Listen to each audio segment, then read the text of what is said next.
sticking with it. You are really working hard towards being able to swim exactly the way you imagine yourself to swim.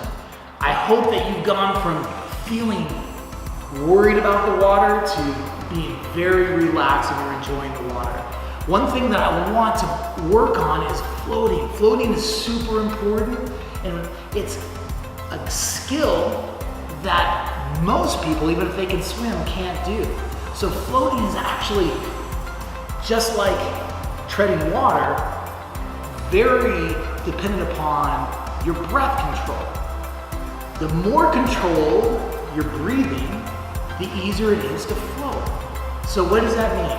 That's always taking breaths in and out and using the reverse breathing pattern. Breathing into your mouth, out through your nose. In and out. In and out.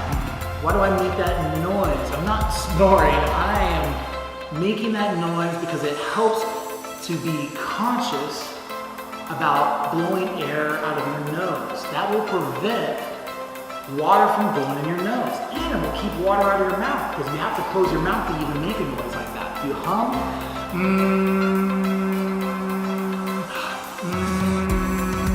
or growl, force air out of your nose, it's going to keep water from going in your nose and your mouth, and that's really important for doing any type of swimming on your back and for floating. So when you are trying to learn how to float, the first thing you want to do is focus on your breathing. So get yourself low in the water and exhale. Make sure you're not holding your breath. Breathe in and out. In and out. And then lower yourself into the water so you're actually blowing air out of your nose with your mouth and your nose underwater.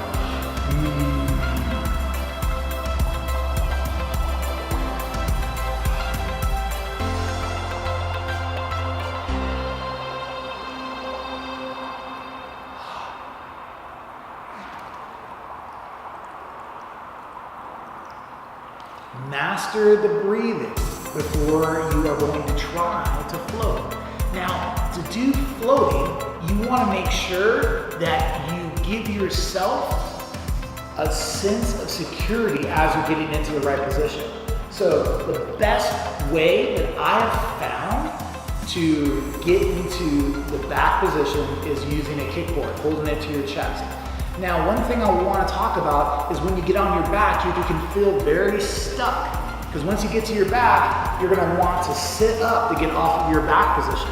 And what you have to do is actually roll over. You can't go from your front to your, you can't go from your back to your front easily. You have to turn your head towards the water, and that will turn your body. That way you can get onto a stomach position, a streamline position. So you never want to try to sit up, you want to turn your head. So before we do any back work, make sure that you are thinking that through. So get your breathing going. Get yourself low in the water. And then imagine yourself on your back and then turning towards the water. Turn your head, turn your shoulders. That will get you off of your back. And just sit up, turn your head.